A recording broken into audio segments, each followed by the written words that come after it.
Friends, good afternoon. We are in the capital of Serbia, Belgrade. Behind me is the House of Flowers. It's a museum and the final resting place of Yugoslavia's chief ideologist, Broz Tito. I'm inspired by his remarkable life, which is worthy of many major film adaptations, and in this episode we'll talk about it. I don't understand why a truly excellent and beautiful feature film about this controversial, yet fascinating man hasn't been made to date. Friends, let's take a stroll and explore this museum in detail. This will be a short, interesting tour of the Museum of Yugoslavia. Here we'll discuss, among other things, why Yugoslavia was held together by Tito. Why were the collapses of the USSR and Yugoslavia similar? What similarities do they share? And how are these collapses relevant to this day? And most importantly, you'll see the location and appearance of the mausoleum stone under which Broz Tito, the leader of Yugoslavia, lies buried. You're watching the Walks with Andre channel, and today we have a special episode. We're in Belgrade, Serbia, one of the most unusual and emotionally charged places in the entire Balkan Peninsula. Before us is the Museum of the History of Yugoslavia, a country that no longer exists. Some remember it with nostalgia and warmth, others with pain, and still others simply can't understand how it was possible to hold together so many peoples, languages, religions, and temperaments. And yet, they did. For almost half a century. And the man who managed it rests right here, just a few steps away from us. Marshal Josip Broz Tito. President for life. A legend. A contradiction in human form. Today we're going inside. I'll show you everything. The complex's 3 buildings, unique exhibits, the legendary House of Flowers, and, of course, the tomb itself. Let's go. So, first off, I'll say we're in the Dedinje neighborhood, a prestigious, quiet hill in the south of Belgrade. Here, among chestnut and pine trees, the entire memorial complex is located. The special atmosphere is immediately apparent. There's no tourist bustle, no fridge magnet vendors at the entrance. It's quiet and dignified. The museum complex occupies more than 3 hectares of parkland. It comprises 3 buildings: the 25th of May Museum, the Old Museum, and, of course, the centerpiece, the House of Flowers. In total, the collection contains over 200,000 exhibits. 200,000. This is more than just a museum. It's the archive of an entire era for the Balkans. An interesting detail. Right behind the fence of this park is the current presidential residence of Serbia, the very same villa where Tito himself once lived. Entry is prohibited. It is still in use for its intended purpose. But the proximity itself is symbolic. Past and present are separated only by a stone wall. So, who is Tito? Let's start with a brief biography. Before we dive in, let me remind you who Josip Broz Tito was, because without that context, half of the exhibits simply won't sound. He was born on May 7, 1892, in the small Croatian village of Kumrovik, then part of the Austro-Hungarian Empire. His father was Croatian, his mother Slovenian. The family was poor, with many children and 0 prospects. The boy began working as a mechanic at an early age. Then came the army. World War I, then came captivity in Russia. And it was in Russia, a country engulfed in revolution, that the young Josip Broz absorbed the ideas of communism. Returning to his homeland, he joined the Communist Party of Yugoslavia, engaged in underground work, spent time in prison, and then worked underground again. In 1937, he became party leader. And then came World War II. And here begins what he is still revered for in the Balkans. Tito led the largest and most effective partisan movement in all of occupied Europe. This resistance was more effective than the guerrilla war in France. His People's Liberation Army fought against both the German and Italian occupiers, while also winning the recognition of its allies the USA, Britain, and the USSR. He was a military and political genius rolled into one. After the war, he became the leader of the new Yugoslavia, a country that united 6 republics: Slovenia, Croatia, Bosnia and Herzegovina, Serbia, Montenegro, and Macedonia. 6 nations, 3 religions, 2 alphabets, 1 country. Then there was a break with Stalin and the Third Way began. But the most astonishing thing isn't how Tito united the country. It's that he dared to say no to Stalin. In 1948, a major scandal erupted. Tito refused to submit to Moscow and lead the country along the Soviet line, as Moscow had intended. He wanted to build socialism his own way. Stalin was furious. Yugoslavia was then expelled from the Cominform. Soviet specialists fled the country. A campaign against Titoism unfolded throughout the Eastern Bloc. They say Stalin sent agents to assassinate Tito. To which the marshal allegedly responded with a short letter. If you don't stop sending assassins, I'll send one to Moscow, and there won't be any need to send a second one. Whether this is true or a legend, no one knows. But it accurately conveys Tito's character. Tito created his own ideology, Titoism. His socialism allowed for private enterprise, freedom of religion, and open borders. Yugoslav citizens could travel abroad, unlike Soviet citizens, a rare privilege in the communist world. Factories were run by workers' councils, a system of self-management. GDP grew by 6% per year in the 1960s. Yugoslavia's standard of living surpassed that of all other socialist countries except East Germany. In 1961, Tito, along with Nehru and Nasser, founded the Non-Aligned Movement, a union of states that refused to side with either the United States or the USSR in the Cold War. We remember how many resources were devoted to this race and how many proxy wars were waged during that Cold War. This non-aligned movement eventually included more than 100 countries. For example, as of January 2024, the movement has 121 member states.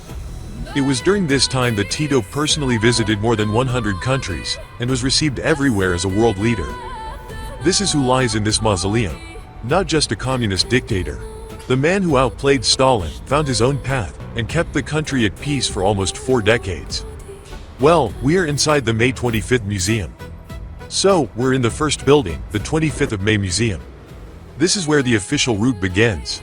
The building was built specifically for Tito's 70th birthday by architect Miko Jankovic, and opened on May 25, 1962, the Marshal's birthday. Hence the name. May 25th was a public holiday in Yugoslavia, Youth Day. Every year on this day, track and field relay races were held across the country, with young people passing from hand to hand a special baton, a loaf, with a congratulatory message from Tito. It was a ritual, a symbol of unity. Batons from all over the country traveled to Belgrade and were presented to the president personally. You won't believe it, but these loaves are stored here. Hundreds of them. Each one is decorated, hand-painted, sometimes with portraits of Tito, sometimes with folk ornaments. This isn't just sports equipment. It's a chronicle in wooden sticks. When you look at them, you understand. Behind each one stands a living person who believed they were doing something important for their country.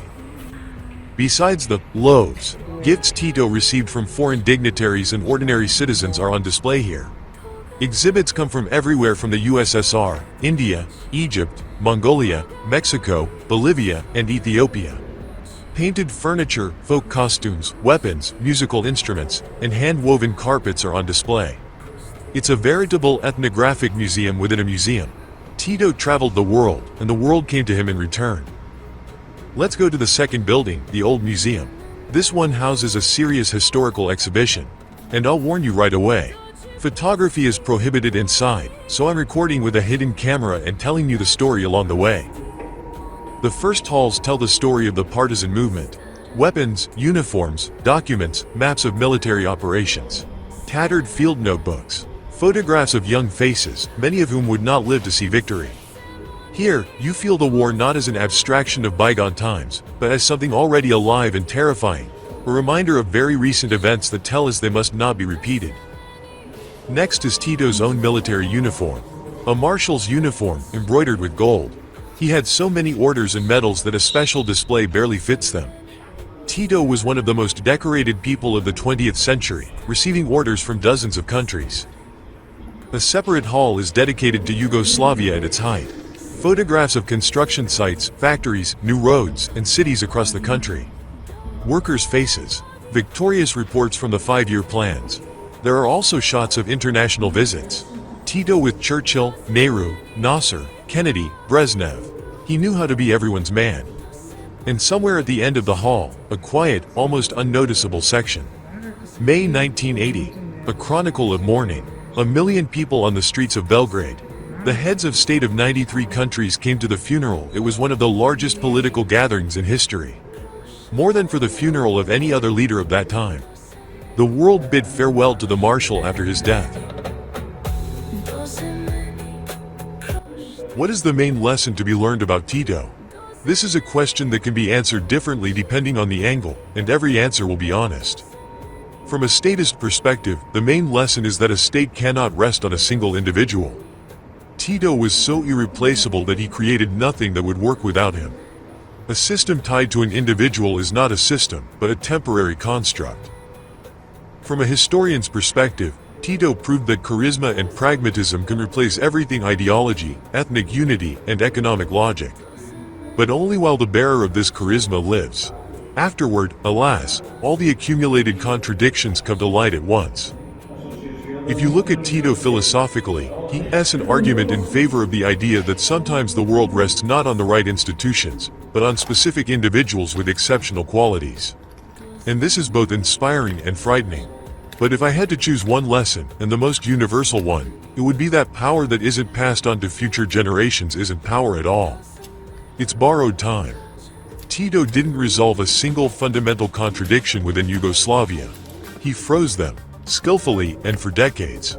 But freezing is no solution. And when the ice melted, everything that had accumulated over 40 years came back with a vengeance. This applies to any leader, any country, any organization.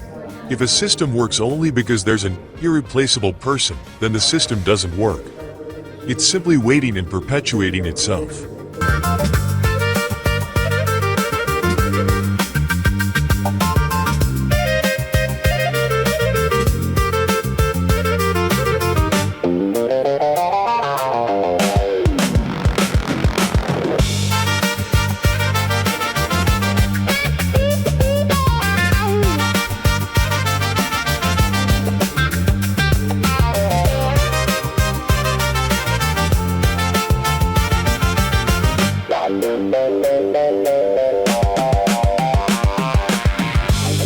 Atmosphere and visitors.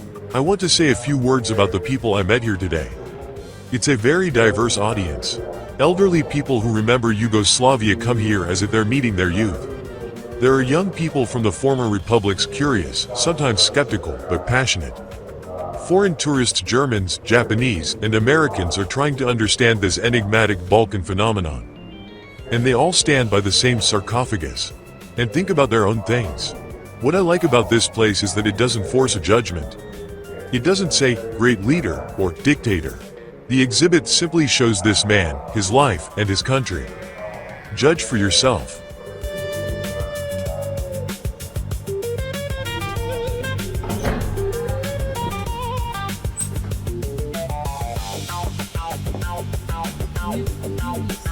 And now the main place, the House of Flowers. We approach the House of Flowers, or Colored Heap, in Serbian. This is where Josip Broz Tito is buried. The building was named so because the president adored flowers during his lifetime. His personal greenhouse was here, where he grew orchids and other exotic plants. After the Marshal's death, the greenhouse was converted into a mausoleum.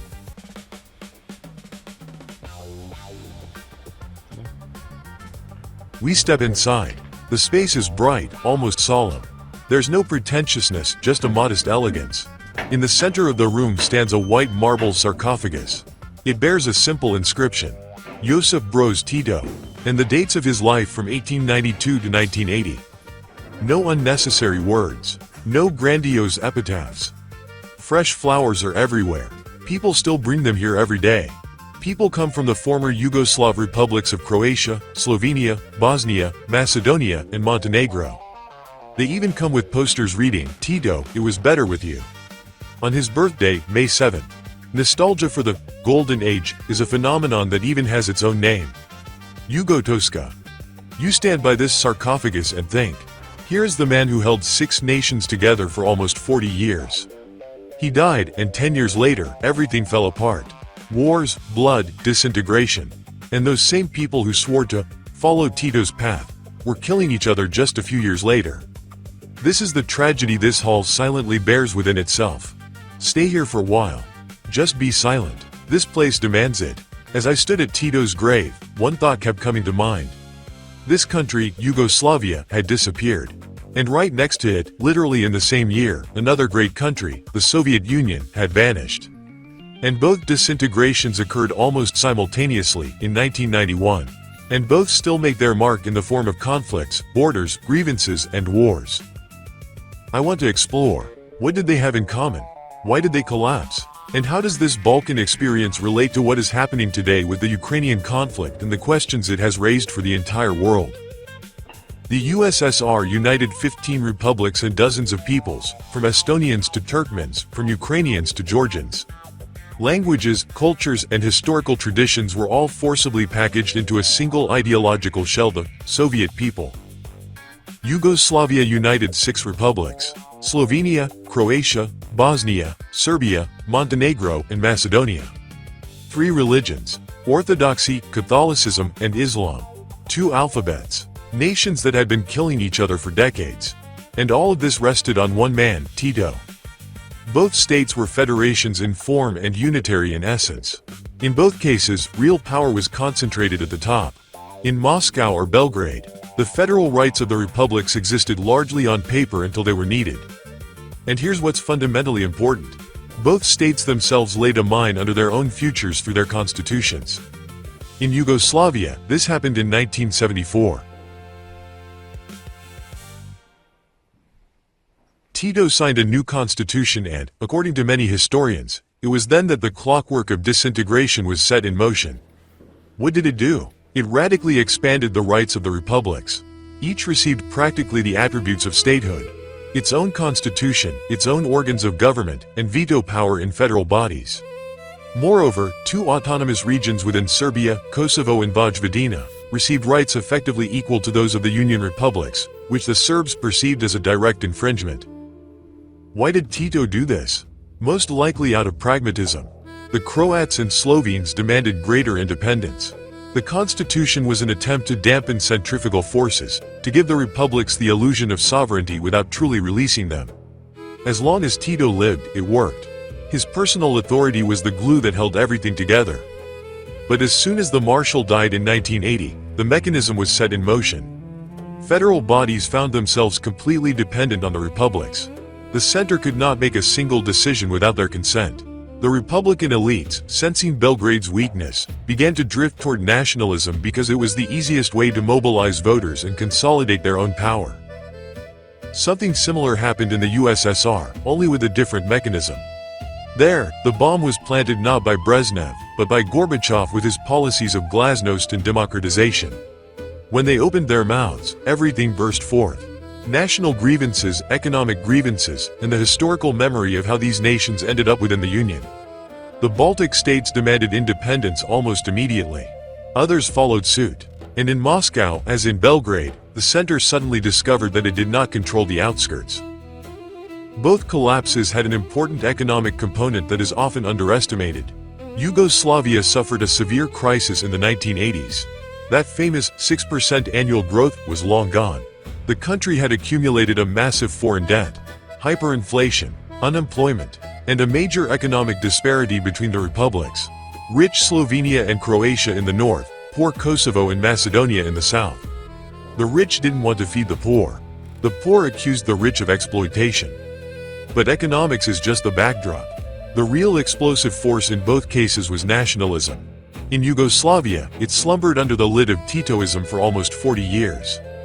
Tito harshly suppressed nationalist movements both in the Croatian Spring of 1971 and in Serbian nationalist circles. The official ideology of brotherhood and unity was more than just a slogan. It was the state religion. But as soon as the pressure eased, everything came to light. In 1986, Serbian academics published the Sanu Memorandum, a document that described the oppression of Serbs in Kosovo and Croatia and effectively justified the idea of a Serbian National Assembly. It was a manifesto that opened Pandora's box. In 1987, Slobodan Milo, EV, entered the political scene and banked on Serbian nationalism. The Croats responded with their own nationalism, and the Slovenes with theirs. In 1990, the first multi-party elections were held. Former communists running under nationalist slogans won in Serbia and Montenegro, while openly nationalist parties won in the remaining republics. Yugoslavia, by then, effectively ceased to exist. In the USSR, nationalism also acted as a detonator.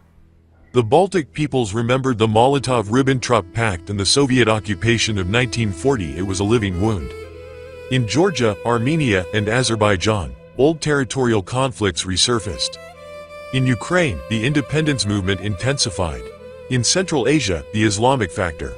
Gorbachev hoped that glasnost would allow him to let off steam and preserve the Union. But the steam burst forth with such pressure that it blew the roof off. Formally, both states collapsed in the same year, 1991. This is not a coincidence, but a connection. Yugoslavia first crumbled politically. In June 1991, Slovenia and Croatia simultaneously declared independence. Belgrade attempted to hold on to Slovenia by force and lost within 10 days. The war with Croatia proved far bloodier. Numerous Serbs lived there, unwilling to be reduced to a minority in an independent Croatia, and so they declared their own Republic of Serbian Krajina. Then Bosnia. Free communities there, Bosnian Muslims, Serbs, and Croats saw the collapse of the federation as a threat to their existence. The bloodiest war in Europe since World War II began. The siege of Sarajevo. The massacre in Srebrenica. More than 100,000 dead. In August 1991, the State Emergency Committee, GKCHP, attempted to halt the collapse of the USSR. It failed within 3 days. And this failure accelerated everything. The republics declared independence one after another. On December 8, in Belovetskaya Pushcha, Yeltsin, Kravchuk, and Shushkevich signed an agreement to dissolve the USSR and create the CIS. On December 25, Gorbachev resigned. The red flag over the Kremlin was lowered. 2 states with a combined population of 1.5 billion at their peak ceased to exist within 1 year. What unites these columns? 7 common mechanisms. If we boil down everything we've discussed to common patterns, here are 7 mechanisms that worked in both cases. The first factor, the replacement of organic unity with ideological one. Neither the Soviet people nor the Yugoslav Fraternal Union were living, organic communities. They were constructs held together by coercion and propaganda. As soon as coercion weakened, the construct crumbled. The second factor, personal power instead of institutions. Tito held Yugoslavia together through his personal authority. Stalin held the USSR together in the same way. When a charismatic leader leaves and institutions are not in place, the state loses its center of gravity. The third factor, constitutional time bombs. The 1974 Constitution of the Socialist Federal Republic of Yugoslavia granted the republic's rights that, in a moment of crisis, became rights to secede. In the USSR, the Union republics also formally had the right to self-determination and exercised it. The fourth factor is economic inequality within the federation. Rich regions are unwilling to support poor ones. The poor feel exploited. In times of crisis, this becomes the main argument for separatism. The fifth factor, elites who relied on nationalism. In both cases, regional political elites used the national question as a tool in the struggle for power and property. Nationalism became not a cause, but a weapon in the political game. The sixth factor is the external factor. In Yugoslavia, Germany was the first to recognize Slovenia and Croatia, which many experts consider a catalyst for the war. This removed any remaining doubts from Zagreb and Ljubljana. In the USSR, the role of the United States and Western countries in supporting independent movements was also significant, although not decisive. The seventh factor is the problem of minorities cut by new borders. This is the most painful mechanism. When a state disintegrates along administrative boundaries that do not coincide with ethnic ones, situations inevitably arise where one people finds themselves a minority in a foreign territory. Serbs in Croatia, Russians in the Baltics, Russian speakers in Ukraine, Armenians in Karabakh. It was this seventh mechanism that turned out to be the longest lasting and led us to what is happening today.